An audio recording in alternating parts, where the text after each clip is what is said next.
আসসালামু আলাইকুম। কেমন আছেন সবাই? কথায় আছে না, মনের উপর কখনো জোর করা যায় না।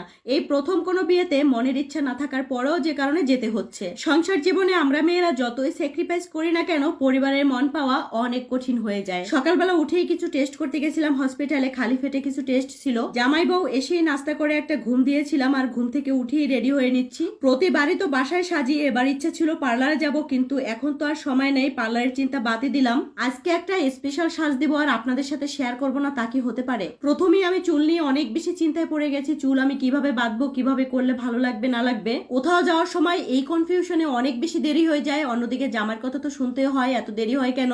যাই হোক, ভাবলাম আগে আমি মেকআপ করে নি, তারপর আমি চুলগুলো বেঁধে নিব। বিয়ের আগে সব সময় ভাবতাম শ্বশুরবাড়ি কেমন হবে, জামাই কেমন হবে, আমার ইচ্ছে মতো আমি চলতে পারবো কিনা। ছোটবেলা থেকেই যেহেতু জয়েন্ট ফ্যামিলিতে বড় হয়েছি, আমার মাকে দেখতাম কোথাও যেতে গেলে সবার কাছ থেকে অনুমতি নিতে হতো, দাদা দাদি বাবা আরো যারা যারা থাকে সবার কাছ থেকে অনুমতি নিয়ে তারপর যেতে হতো। এই ভয়টাই আমার মধ্যে সবসময় কাজ করতো, কিন্তু আলহামদুলিল্লাহ বড় কোনো পরিবার পাই নাই ঠিকই, কিন্তু জামাই আমাকে অনেক বেশি সাপোর্ট করে। কোথাও যেতে মন না চাইলেও আমাকে যেতে বলে, কারণ আমার মনটা একটু বেশি ভালো থাকবে এই জন্য। আর ইদানিং আমি অনেক বেশি অসুস্থ, দেখলে হয়তো আপনারা বুঝবেন না, কিন্তু আমি সকালেই কিন্তু টেস্ট করতে দিয়ে আসছি। যাই হোক, কষ্টের কথা না বলে আমার সুন্দর মুহূর্তগুলোই আমি সবসময় চেষ্টা করি আপনাদের সাথে শেয়ার করার জন্য। আজকে মূলত আমি একটা গায়ে হলুদের প্রোগ্রামে যাব। আমার কিন্তু গায়ে হলুদের কোনো শাড়ি ছিল না, এই দুইটা শাড়ি আমার একটা ভাবির। সে আমাকে এই দুইটা শাড়ি দিছে, আমাকে বলছে যে কোন শাড়িটা বেশি পছন্দ হয় এই শাড়িটা পরে নিতে। ইদানিং আমার কি হয়েছে আমি নিজেও জানি না, এতই ভাবি মার্কেটে গেলে একটা গায়ে হলুদের শাড়ি কিনবো, কিন্তু আমার একদমই মনে থাকে না। অন্যদিকে জামাই কিন্তু ডাকাডাকি শুরু করে দিছে। যাই হোক, এদিকে আমার রেডি হওয়া শেষ হয়ে গেছে। আসলে চুল আমি এত সুন্দরভাবে বাঁধতে পারি না, তারপরও যতটুকু পারি এতটুকু বেঁধে নিলাম। আসলে লম্বা চুল চাইলেও অত বেশি সুন্দর করে বাঁধা যায় না। যাই হোক, বাসার ভিতরে তো ঠান্ডা নাই, কিন্তু বাইরে এত বেশি ঠান্ডা, শুনলে হয়তো অনেকটা হাস্যকর মনে হবে। আমি তো সোয়েটার নিতে ভুলিয়ে গিয়েছিলাম। যাই হোক, বাসায় এসে একটু ফ্রেশ হয়ে নিলাম, আর এত বেশি ঠান্ডা লেগে গেছে যা বলে বোঝানোর মতো না। তো আসার মুহূর্তে কিছু বাজার করে নিয়ে আসছি, ভাবছি যে এগুলো একটু পরেই শেয়ার করি, আগে রান্নাটা আপনাদের সাথে শেয়ার করি। তো এখানে মুগ ডালটা একটু ভেজে নেওয়া হচ্ছে। আজকে রুই মাছের মাথা দিয়ে মুগ ডাল রান্না করা হবে। আসলে রুই মাছের মাথা নাকি কাতল মাছের মাথা আমি শিওর না, যেহেতু এই মাথাগুলো একেবারে বাজার থেকে অনেকগুলো কিনে নিয়ে আসা হয়েছিল।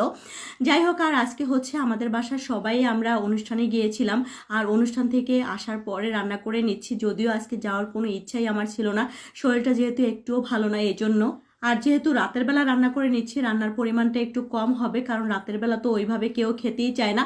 তারপরে বাসায় যেহেতু মেহমান আছে এই জন্যই রান্না করে নিচ্ছি। আর আপনাদের ভাইয়া আমি থাকলে হয়তো একটা ডিম ভাজি করে খেয়ে নিতাম।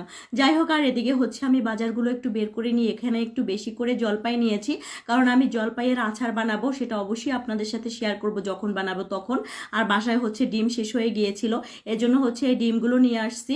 যদিও শীতের সময় কিন্তু হাঁসের ডিমগুলো অনেক বেশি ভালো লাগে, কিন্তু এত বেশি দাম, এজন্য মনে হচ্ছে সবসময় যেগুলো খাই এগুলোই নিয়ে যাই। আর এখানে কিছু আলু নিয়ে আসছি, আর এই আলুগুলো কিন্তু তেমন বড় পাওয়া যায় না যেহেতু নতুন আলু। আর এখানে একটা বিরিয়ানির মশলা আর কিছু পোলাও চাল নিয়ে আসছি। ভাবছি যে আগামীকাল না হয় একটা সময় করে আবার একটু বিরিয়ানি রান্না করব। যাই হোক, আর এখানে মাছের মাথা একটু সুন্দর করে ভেজে নিব। আপনারা অনেকেই বলেন মাছ ভাজি করে না রান্না করলে নাকি ভালো লাগে না। আসলে এক এক অঞ্চলের রান্না এক এক রকম, তারপরও আজকে মনে হয়েছে যে একটু ভাজি করে নিই। আর মাছের মাথা যেহেতু ভেঙে দিব এজন্য আমি কেটে নিই নাই। আর মাছের মাথা কাটতে কিন্তু অনেক কষ্ট হয়, আর রান্না করার সময় ভেঙে দিলে কিন্তু তেমন কোনো কষ্টই হয় না। যাই হোক, এক এক দেশে মুড়ি ঘন্ট এক একভাবে রান্না করে, তবে আমি তো এই রান্নাটা আগে জানতামই না, কয়েকবার মাত্র রান্না করেছি আর এখানে এসেই রান্নাটা শিখছি। আর এদিকে আমার বাসার তেল একেবারে শেষ হয়ে গেছে। তেল যে কখন শেষ হয়ে গেছে আমি তো খেয়ালই করি নাই, এজন্য একটু এখানে সরিষার তেল দিয়ে দিলাম। যদিও সবসময় তো আর আমরা সরিষার তেল দিয়ে রান্না করি না। আর এখানে মাটির নিচের আলু রান্না করে নিব বাগদা চিংড়ি মাছ দিয়ে। আর বাসায় যেহেতু চিংড়ি মাছ শেষ হয়ে গেছে, কয়েকটা চিংড়ি মাছ ফ্রিজের মধ্যে ছিল, এতদিন দেখি নাই, আজকে হঠাৎ করে দেখতে পেলাম এজন্য বের করে নিচ্ছি।